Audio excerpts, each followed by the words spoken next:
Channel. Friends, મને કોઈએ comment કરી હતી કે મેડમ કોલર કટિંગ બતાવો, તો આજે આપણે અલગ અલગ કોલર કેવી રીતે કટિંગ કરવા તે જોવાના છીએ। તમારે જે કંઈ નવું કટિંગ શીખવું હોય તે મને કમેન્ટ કરો, હું ટ્રાય કરીશ કે તમને એ વિડીયો બતાવી શકું। તો કલર કટિંગ માટે તો સૌપ્રથમ કુર્તી કે શર્ટ જે બનાવવું હોય તેનું કટિંગ કરી લેવાનું અને શોલ્ડર જોઈન્ટ કરી લેવાના, તો તમારો કોલર પરફેક્ટ બનશે। મેં આ કેપ સ્લીવનું એટલે કે એટેચ આવી રીતે જે સ્લીવ આવે એનું શર્ટ કટિંગ કર્યો છે।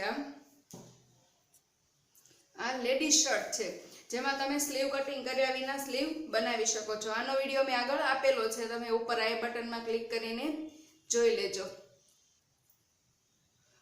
કોલર ઘણા અલગ અલગ હોય છે, તેમાં દરેક કોલરના શેપ પ્રમાણે કટિંગ પણ અલગ અલગ હોય છે। આ સ્ટેન્ડ પટ્ટી છે, તેમાં આપણે વી નેકમાં અને સિમ્પલ રાઉન્ડ નેકમાં બનાવી શકીએ છીએ, પણ આ માપથી આપણે એ નહીં બનાવી શકીએ। આજે જે આપણે શીખવાના છીએ એ round collar, shirt collar, gents shirt collar, Chinese collar અને લેડીઝ શર્ટ કોલર। આના સિવાયના પણ કોલર હોય છે, બેઠેલો round collar, shawl collar, coat collar, Peter Pan collar, પણ એ કટિંગ અલગ હોય છે। તે આ પ્રકારના નેકમાં નથી બનતા, તેના માટે અલગ અલગ નેક કટિંગ કરવા પડે છે। તે કોલરના કટિંગ તમારે શીખવા હોય તો તમે મને કમેન્ટ કરજો, એ પણ આપણે શીખીશું।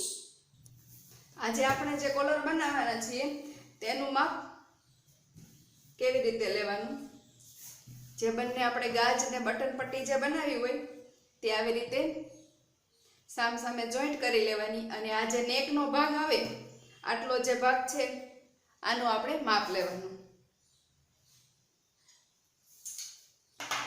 અહીંયા સેન્ટર આવશે,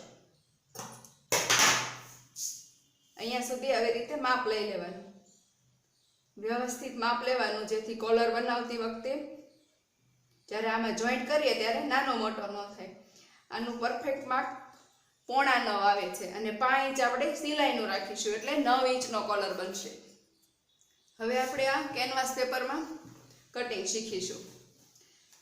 સૌથી પહેલા રાઉન્ડ કોલર બનાવીશું।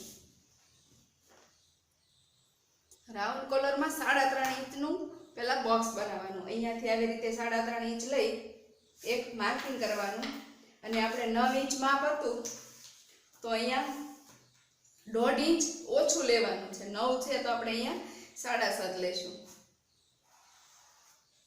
અને અહીંયા એક બોક્સ બનાવીશું। ઓછું શા માટે લીધું એ તમને હમણાં કોલર ડ્રો થઈ જાય પછી હું સમજાવું છું। હવે અહીંયા આપણી સાઈડ આ ઘડી છે, ફોલ્ટ વાળો ભાગ છે, અહીંયાથી 1.25 ઇંચે માર્કિંગ કરવાનું છે, અને આ સાઈડ અહીંયા માર્કિંગ કરવાનું છે 1.25 ઇંચનું। આપણે રાઉન્ડ કોલરનું માપ લઈએ।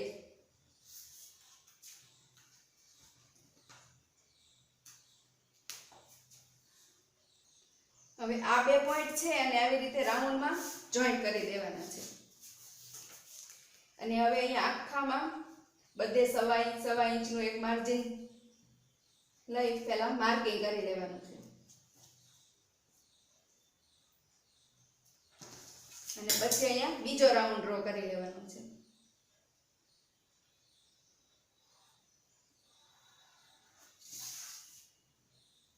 આવી રીતે 2 રાઉન્ડ કરી લેવાના છે।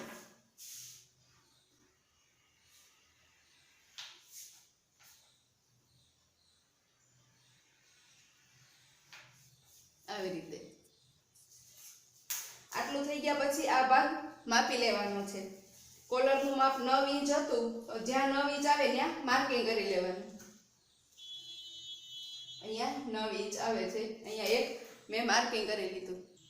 હવે જ્યાં 9 ઇંચનું નિશાન આવ્યું છે ત્યાં આવી રીતે કોલરનો શેપ આપી દેવાનો છે। આ આપણો કોલર રેડી છે। હવે 1.5 ઇંચ આપણે ઓછું કેમ માઇનસ કેમ લીધું હતું 9 માંથી, હવે અહીંયા આપણે 9 આવતું હોય અહીંયા લઈએ તો આ રાઉન્ડ અહીંયા છેક ઉપર સુધી જાય, અને પછી આપણે જે ગળાનું માપ લઈએ તો નીચે અહીંયા છેક ઉપર ગયું હોય એટલે નીચે માપ આવે, તો કોલરનો રાઉન્ડ બરાબર ના આવે, એટલે 1.5 ઇંચ ઓછું લઈને માર્કિંગ કરવાનું। હવે આ જ માપથી આપણે ચાઇનીઝ કોલર શીખીશું। ચાઇનીઝ કોલરમાં આપણે અહીંયા તો 9 ઇંચ માર્કિંગ કરવાનું છે, પણ આવી રીતે 3 ઇંચ માપ લેવાનું છે. બોક્સ જે બનાવવાનું છે 3 ઇંચનું બનાવવાનું છે. બોક્સ બની ગયા પછી અહીંયા 1.25 ઇંચ લેવાનું છે. ચાઇનીઝ કોલર 1.5 ઇંચનો પણ લઈ શકાય છે, તે થોડોક બ્રોડ હોય છે. અને અહીંયાથી 1 ઇંચ ઉપર એક માર્કિંગ કરવાનું છે. અને આને અહીંયાથી આવી રીતે રાઉન્ડ આપવાનું છે. થોડો રાઉન્ડ આવશે અહીંયા આવી રીતે, અહીંયાથી આવી રીતે રાઉન્ડ આપી દેવાનો છે. આ રાઉન્ડ આપ્યા પછી અહીંયા ઉપર 1.25 ઇંચ, આપણે અહીંયા 1.5 લીધું હતું એટલે 1.5 લેશું, અહીંયા 1.5 ઇંચ લેવાનું છે. અને અહીંયાથી આ જોઈન્ટ કરી દેવાનું છે. હવે આ જોઈન્ટ કરી દેશું આવી રીતે. અને આને અહીંયાથી આવી રીતે ગોળાઈ આપી દેવાની. આ શેપ આપ્યા પછી અહીંયા એક વખત આપણું કોલરનું માપ જે હતું નેકનું તે પરફેક્ટ આવે છે કે નહીં તે માપી લેવાનું. અહીંયા આપણે 9 ઇંચ ઉપર આવે છે, સેજ 5 ઇંચ વધારે છે તો એ આપણે માપ પ્રમાણે એડજસ્ટ કરી લેવાનું. અહીંયા અંદરનું લીટી આ જ માપથી હવે ત્રીજો કોલર શીખીશું, જે લેડીઝ શર્ટ કોલર. તેના માટે પણ 3.5 ઇંચનું એક બોક્સ બનાવીશું. અહીંયા 3.5 ઇંચ અને અહીંયા જે આપણે માપ આવ્યું હતું નેકનું એ 9 ઇંચ. લેડીઝ શર્ટ કોલરમાં આપણે પેપર 9 ઇંચ નેકનું માર્કિંગ હતું તો આ 10 ઇંચ ફોલ્ડ કરવાનું છે. અહીંયા 10 ઇંચ મેં ફોલ્ડ કર્યું છે. અને અહીંયા 3.5 ઇંચનું પહેલા બોક્સ બનાવી લેશું. એક સીધી લાઈન ડ્રો કરી લેશું. હવે અહીંયા ઉપરની સાઈડથી 1/2 ઇંચ ડાઉન કરવાનું છે આવી રીતે. અને એને અહીંયા ડાઉન કર્યા પછી અહીંયા 9 ઇંચ ઉપર એક માર્કિંગ કરી લેશું. આપણો કોલર બનશે આટલો જ તે, પણ શેપ માટે આપણે એક્સ્ટ્રા લીધું છે. અહીંયાથી 5 ઇંચ ઉપર એક નિશાન કરીશું અને અહીંયા શેપ આપી દઈશું આવી રીતે કોલરનું. અને અહીંયા 1 ઇંચ જે લીધું છે આ લાઈનને અહીંયાથી આ કોર્નર સુધી આવી રીતે જોઈન્ટ કરી દઈશું. આ લાઈનને અહીંયા જોઈન્ટ કરી દેવાની છે. આવી રીતે કોલરનો શેપ આપી દેવાનો છે. આપણે લેડીઝ શર્ટ કોલર બનાવ્યું. હવે બનાવીશું જેન્ટ્સ શર્ટ કોલર. તેમાં પણ 3.5 ઇંચનું જ બોક્સ બનાવીશું. અને આ બાજુ 9 ઇંચ લઈ અહીંયા એક લાઈન ડ્રો કરી લઈશું. આમાં આપણે 9 ઇંચનું માપ લેવાનું છે. હવે અહીંયા 1.5 ઇંચ એક ઉપર માર્કિંગ કરીશું અને અંદર 1.25 ઇંચ આવીશું અને અહીંયા બોક્સ બનાવી લેવાનું છે. હવે આ કોર્નરથી અહીંયા સુધી જોઈન્ટ કરી લેવાનું.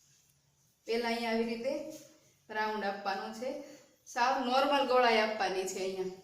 અને અહીંયા પણ લેડીઝ શર્ટ કોલરની જેમ 5 ઇંચ ગોળાઈ આપી દેવાની છે. આ કોર્નરથી અહીંયા જોઈન્ટ કરી લેવાનું આવી રીતે. હવે અહીંયા 1/2 ઇંચ ડાઉન કરીશું અને અહીંયા જોઈન્ટ કરી દઈશું. આ કોલર આવી રીતે બનશે. આજે આપણે 4 કોલર શીખ્યા. આ બંને રાઉન્ડ કોલર અને ચાઇનીઝ કોલરમાં થોડોક ફરક હોય છે, અને લેડીઝ શર્ટ કોલર અને જેન્ટ્સ શર્ટ કોલરમાં થોડોક ફરક હોય છે.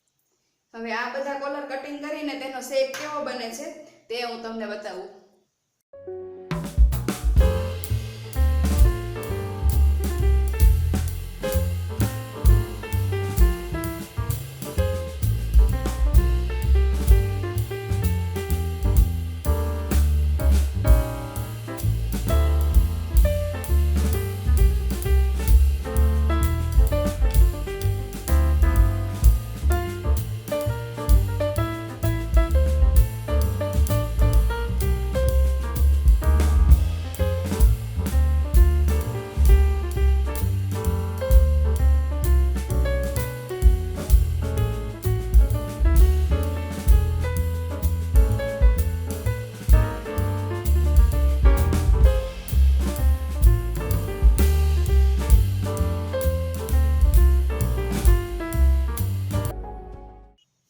ચારેય અલગ અલગ કોલર કટિંગ થઈ ગયા છે. પહેલો round collar, Chinese collar, lady shirt collar અને gent shirt collar. Friends, I hope કે તમને કોલર કટિંગ સમજાયું હશે. છતાં પણ કંઈ ડાઉટ હોય તો તમે મને કમેન્ટ કરજો, હું તમને આન્સર ચોક્કસથી આપીશ. આગળનો વિડીયો હું કોલર સ્ટિચિંગનો આપીશ. જે શર્ટ આપણે કટિંગ કર્યો તો તેમાં આ કોલર જોઈન્ટ કરવાનો છે, બનાવવાનો છે, તો આ કોલરના સ્ટિચિંગનો આપીશ, તો તમે એ વિડીયો ચોક્કસથી જોજો. ફ્રેન્ડ્સ, હજી સુધી તમે મારી ચેનલને સબસ્ક્રાઇબ ન કર્યું હોય તો કરી દેજો, જેથી મારો નવો વિડીયો તમે જોઈ શકો અને તમને નોટિફિકેશન મળતું રહે. આગળના વિડીયોમાં ફરી મળીશું. Thank you.